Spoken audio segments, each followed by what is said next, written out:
Good morning everyone. In this particular video lecture, we will discuss the relationship between line and phase voltage and current in delta connection.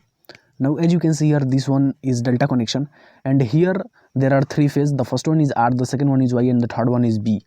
And the voltage between phase R and phase B is denoted by VBR, and similarly the voltage between B phase and Y phase is denoted by VYB, and the voltage between R phase and Y phase is denoted by VRY here. And all these are, my dear friends, line voltage. And similarly, as you can see here, the current flowing through the phase R is IR, and the current flowing through the phase B is IB, and the current flowing through phase Y is IY. And here as you can see here, the current flowing, the phase current which is flowing between the R terminal and B terminal is denoted by IR, IB are here.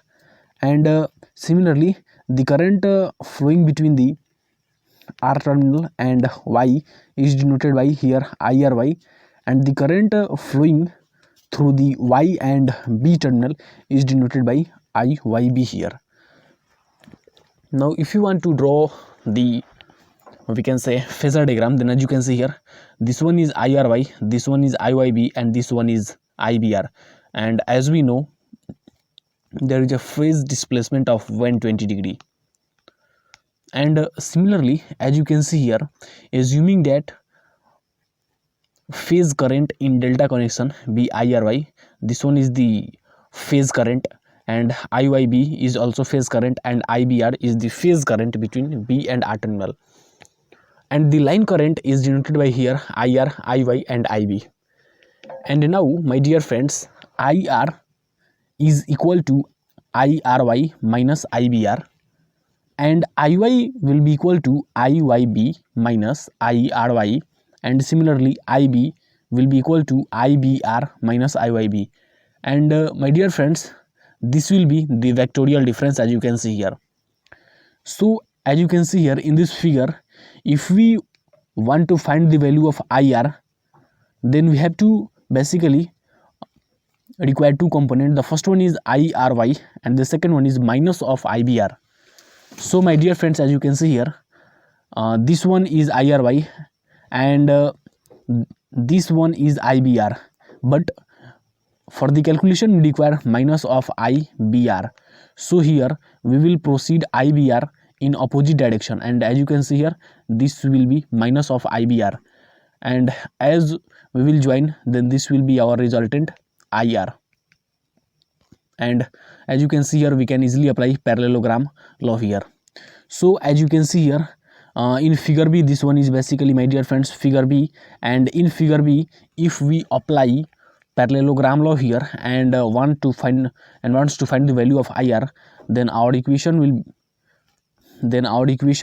become something like IR will be equal to root under IBR square plus IRY square plus 2 into IBR into IRY into cos 60 degree. My dear friends, cos 60 is basically the angle between, as you can see, IRY and IBR. So here we have used cos 60, and then as we will calculate, and we also know that we have assumed that IBR is equal to IRY is equal to IYB is equal to I phase, means phase current. So here we can replace IBR, IRY with I phase, as you can see here, and after calculating, the value of IR will be equal to root under 3 into phase. And my dear friends, here the IR is line current, so we can also say that line current is equal to root under 3 into phase current in case of, my dear friends, delta connection, as you can see here. And now as you can see here, similarly if you want to calculate the value of IY, then it will be equal to root under 3 I phase, and similarly the value of IB will be equal to root under 3 I phase.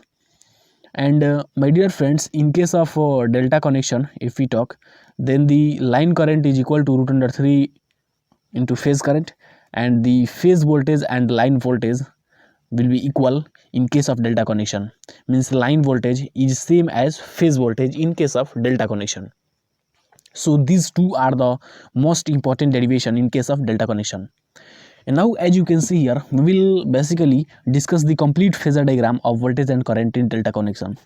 Now as you can see here, this one is the, my dear friends, this one is the phase voltage, and this one is also the phase voltage, phase current, and this one will be also the phase current, as you can see here. And all these three phase current are displaced from one another by 120 degree.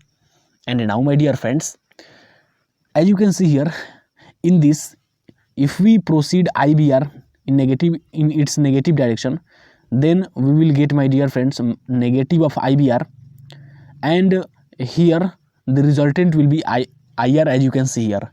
Similarly, if we want to find out the value of IY, then basically we know that, as you can see here, the value of IY is equal to IYB minus of IRY.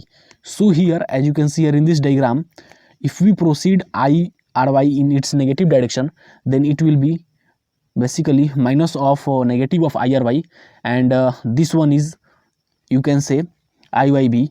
So the resultant will be IY, as you can see here. And similarly here, we can easily calculate the value of IB, my dear friends. And now as you can see here, in delta connection, in delta connected load, basically the voltage leads the current. So as you can see here, the VRY is leading IRY, as you can see here. Here you can also see that the VRY is leading IYB, and similarly you can also see here that the VVR is leading IBR. This one is IBR, and VVR is here leading in nature. So this one is the complete phasor diagram, of voltage and current in case of delta connection, as you can see. Now as we proceed further, then the conclusion from this phasor diagram will be, the line current are 120 electrical apart, as you can see here. This one is the, basically, my dear friends, this one is the phase current, this one is the phase current, and my dear friends, this one will be, or we can say, line current, and all these line current are 120 degree electrical apart from each other. And my dear friends, as you can see here, the line current are 120 electrical degree apart from each other, as well as phase current. And my dear friends, phase current, this one is the phase current, this one is also the phase current, as you can see here, and this one is also the phase current. This one is also the phase current. So as you can see here, both line and phase current are 120 degree electrical apart from one another. Now as we move further, then as you can see, line current are 30 degree behind the respective phase current. As you can see here, line current, where is line current? My dear friends, this one is the line current, and as you can see here, and this one is the phase current, this one is phase current, and my dear friends, this one is line current. So as you can see here, the line current is 30 degree behind the, we can say, phase current. And now as you can see here, the angle between the line current and the corresponding line voltage is 30 plus phi, with the current lagging by an angle phi. As you can see here, the angle between the line current and corresponding line voltage. Now first of all, we will see line current and line voltage. Line current, as you can see, this one is the line current, this one is the line current, this one is the line current. And now we have to basically see line voltage, and this one is the line voltage, my dear friends. This one is the line, this one is the line voltage. And as you can see here, if we take this angle as phi, if we take this angle as phi, then then we can say that the line current is basically lagging the, we can say, line voltage. This one is the line voltage by angle. This angle is equal to 30, my dear friends. This angle is equal to 30, means 30 plus 5 degree, we can say. So here as you can see,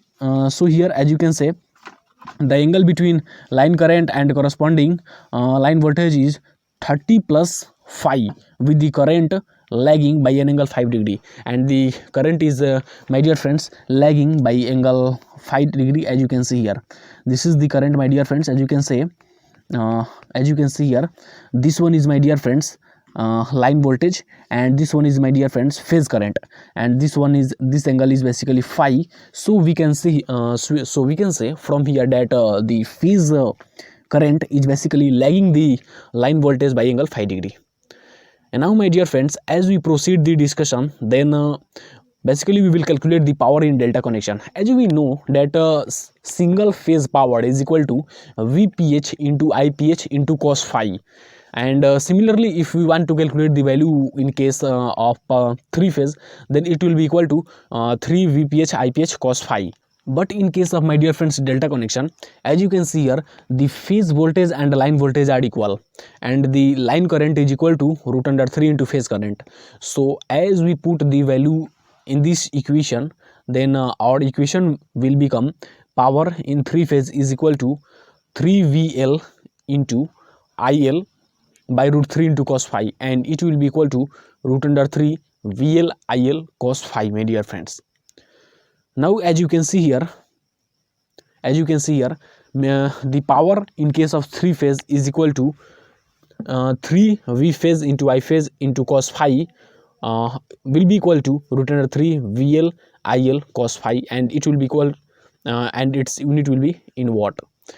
Now similarly, if you want to calculate the reactive power will be equal to 3 V phase I phase sin phi is equal to root under 3 VL IL sin phi, and its unit will be VAR. And similarly, total apparent power in three phase. Now, my dear friends, we will discuss the concept of unbalanced load and balanced load. Now as you can see here, this one is the star connection, where YR is basically the impedance of red phase, YB is the, we can say, admittance, sorry, YB is the basically the, we can say, impedance or admittance of B phase, and Y is the basically impedance or we can say admittance in case of Y phase. Now we will discuss the concept of unbalanced load and balanced load. Now, my dear friends, if the summations of all the current flowing through all the three different phases will be equal to IN, then it will be basically, my dear friends, unbalanced load. Here IN will be some value, and if the summations of all the current flowing through the R phase, Y phase and V phase is equal to 0, then we called it as a balanced load. Now we will discuss the advantages of polyphase circuit over single phase circuit. The first one is the amount of conductor material needed to transfer same amount of power is lesser for three phase system. Now, my dear friends, as you can see here, if you want to basically transfer power, then we will basically require we can say less amount of conductor for transferring same amount of power in case of three phase system. And my dear friends, in this case, that is in case of three phase connection, we can provide supply to both domestic as well as industrial load. And now the voltage regulation, if we talk regarding the voltage regulation of three phase system, then the voltage regulation for three phase system is far better than the single phase system, which will further improve the efficiency of the overall system. And now, my dear friends, as three phase induction motor are self starting while single phase induction motor are not, as we know, then three phase system is certainly advantageous and versatile. And the fifth one is the torque production by a three phase motor is more. It's obvious that the torque production as compared to the single phase motor is more in case of we can say three phase motor. And for given size of the frame, three phase motor and generator provide more output. And now, my dear friends, this point is about the construction or we can say structure of motor, that for the same size of motor, three phase motor will basically more advantageous as compared to the single phase, and it will basically provide more output as compared to that of the single phase. Now, my dear friends, this was all regarding the delta connection and balance and unbalanced load. And now in the next video or in the upcoming video, we will discuss the numerical question regarding all these star connection and delta connection. Now, my dear friends, that is for the video. I hope you have enjoyed this video. That's all. Thank you.